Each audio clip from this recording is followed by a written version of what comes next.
Een god graven. Een god graven. In een groot green veld. Net in liet het me weten. Je hem dogen nieten. Verom je de holle. Domme. Mijn bleete handen graaf ik meer. Als samar een koele. Een zwarte moele. In een groot green veld. Gas. Ik zal een god graven. En daarna lees ik het scheppingsverhaal. Het rijnt. En ik viel de knibbels in de holle. Opname in de groen. Wie het van wudden. In een groot green veld.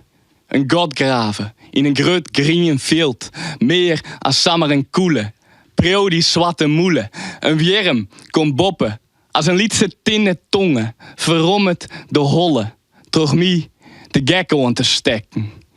In een groot green veld. De holle. Geen onbezonnen zomer. Je zit te zonnen. Een politieke verkenning. Onder het mom van ontspanning. Het ziekelijke massatoerisme verdringen door te zonnen in de wal van een diepe veensloot. Net gebaggerd. De nagedachtenis van voor een groot deel verdreven eendenkroos hangt nog in de lucht. Samen met de geur van blauwe drek. Jezelf bevrijden van all-inclusive gedachtengoed. Kiezen voor kost en inwoning. Bij boer Henk. Als arbeider. Werken. Voor verbinding met je voorouders. Door contact te leggen met gerupstalkoeien. Die noodlottige schoonheden. En urenlang, als het even kan, zonnen. Onder het mom van ontspanning. In de wal van een diep verdrietige veensloot. Nee, fosfaatgoot. Om het doodgaan te voelen. Dat het je dichter brengt bij wat je te lang voor lief hebt genomen. De vermomming van dit platteland. Poten afzagen. De meeste mensen hebben een eettafel. Met poten. Vaak zijn het er 4.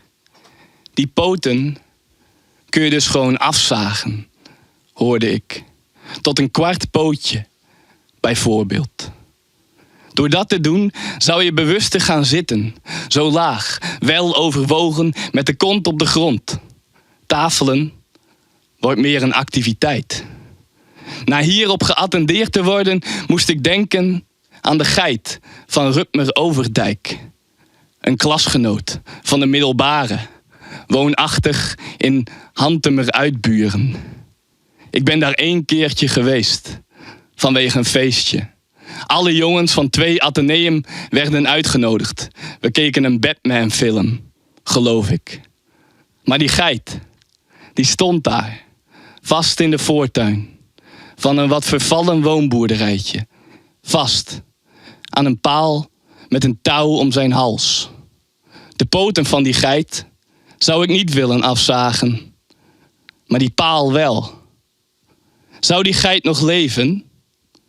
In mijn associaties wel. Ondanks dat ik hem maar 1 keertje heb gezien. Vanwege een feestje.